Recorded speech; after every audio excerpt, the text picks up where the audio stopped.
¿Cuántos de ustedes aquí saben lo que es el Foro de Sao Paulo?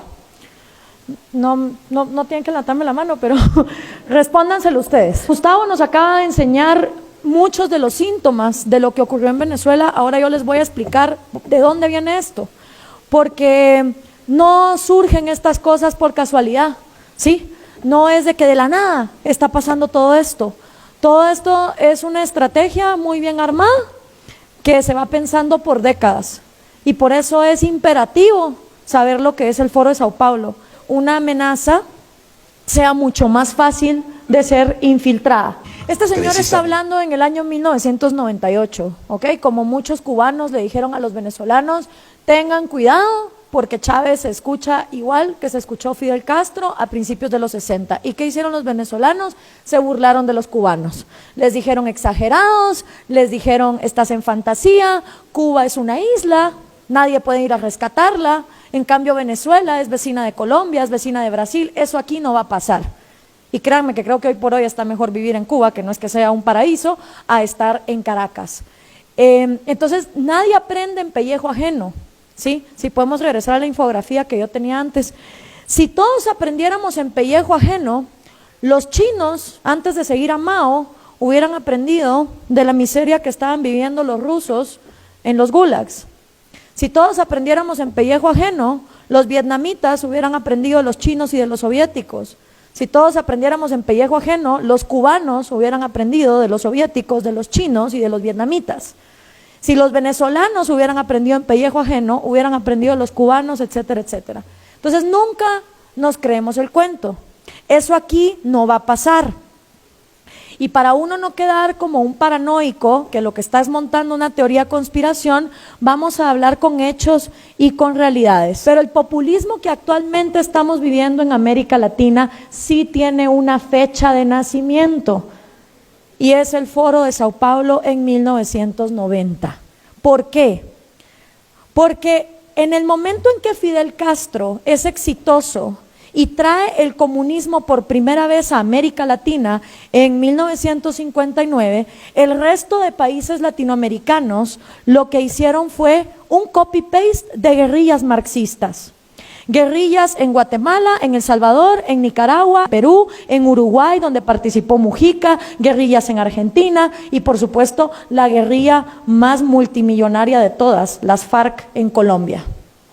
Todas estas guerrillas marxistas no se dieron por casualidad, venían financiadas por la Unión Soviética con el entrenamiento cubano.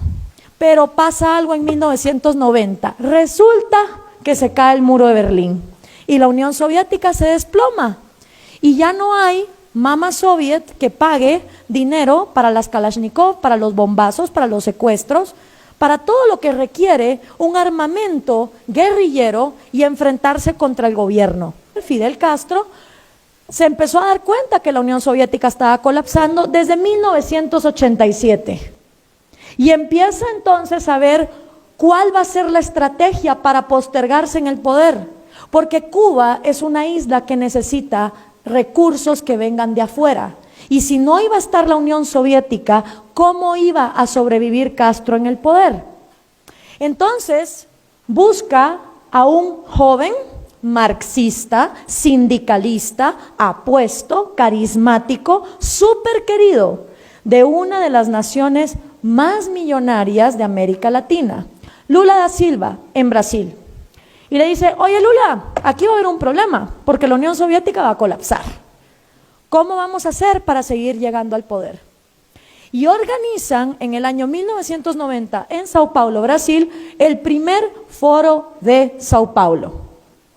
Y en ese primer Foro de Sao Paulo asisten todos los partidos comunistas, todos los guerrilleros marxistas, todos los sindicalistas de izquierda de la región latinoamericana. ¿Qué significaba esto? Que si tú eras comunista, en lugar de agarrar un fusil e irte a la montaña, podías formar tu partido, presentarte a elecciones y que la gente te votara. Hay un pequeñito problema. ¿Cómo hacemos para que la gente vote por comunismo en pleno año 90, cuando acaba de desplomarse el muro de Berlín y estamos descubriendo que 100 millones de seres humanos han muerto víctimas del comunismo? Está un poquito jodido vender esa idea cuando tanta gente ha muerto. Entonces había que encontrar una manera de manipular la democracia para poder llegar al poder. Aquí la lucha no es violenta, no se trata de andar matando gente, ni de irse al monte en una guerrilla.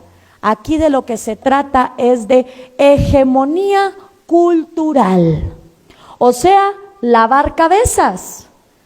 Lo que tienen que hacer los comunistas es lavar cerebros. ¿Lavarlos dónde? En el cine, en el teatro, en la música, en la escuela, en la iglesia, en la casa, en la familia, en las conversaciones, en las tertulias, en los clubes de lectura, en lo que se lee. Y esa hegemonía cultural gramsciana es la que agarra el Foro de Sao Paulo en 1990 para manipular la democracia. Y ahí es donde el populismo, es decir, hablar de cosas gratis, cuando gratis no hay nada en esta vida, alguien lo tiene que producir, hasta el día que, no sé, empiecen a crecer hospitales en los árboles, ¿sí? Dividir a la sociedad con odio, acabar con las instituciones y todo el manual que ya don Gustavo nos habló. El Foro de Sao Paulo se reúne todos los años, desde el año 90. La última vez que se reunió en México fue en el año 2012. El primer presidente que ponen en el poder es Hugo Chávez, lo cual es una excelente noticia para Cuba, porque justamente el peor periodo de hambre y miseria que los cubanos han vivido es de 1990 a 1998, el famoso periodo especial. Y hasta que no entró el petróleo venezolano a reemplazar a mamá soviética, los cubanos estaban muy mal. Y ahora que el petróleo se desplomó, próxima parada, Colombia, porque el dinero de las drogas de las FARC es un excelente reemplazo del petróleo. Estos socialistas no piensan en décadas, piensan en siglos y están actuando por siglos. Entonces, si uno no comprende la magnitud regional de cómo está esta gente organizada, no la van a poder combatir. ¿Quiénes acudieron? De Cuba el Partido Comunista, de Colombia las FARC, de Nicaragua obviamente el Frente Sandinista, de Guatemala la URNG, de El Salvador el FMLN y de México, oh sorpresa, el PRD. Y ese es un gran reto para ustedes, porque a partir del año 2015 Morena también es miembro del Foro de Sao Paulo. Pero el PRD es miembro del Foro de Sao Paulo desde que López Obrador estaba en el PRD. Entonces, yo en su lugar no sé qué haría, pues.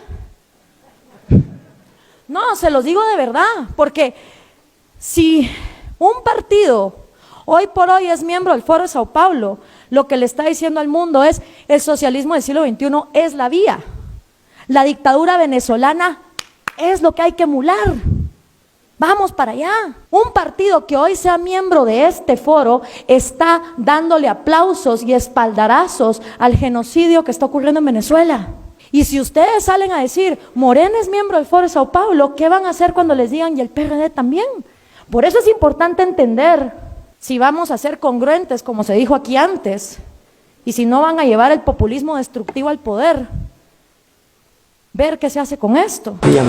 Muy buenas tardes, quien les habla es Vladimir Roy Cerrón Rojas, secretario general nacional del Partido Perú Libre, y nos encontramos aquí con una delegación del Perú que hemos venido al Foro de Sao Paulo, que esta vez se desarrolla en la ciudad de La Habana, y que además este es un espacio para intercambiar ideas con los líderes de otros países quienes vienen llevando o conllevando procesos de cambio y revolución en cada uno de sus países, como en Venezuela con Hugo Chávez y el legado que ahora lo lidera Nicolás Maduro. Promovieron la unidad en Latinoamérica como Fidel y como Chávez. Por supuesto, el legado de Fidel es innegable como un paradigma no solamente latinoamericano, ¿no?, sino mundial.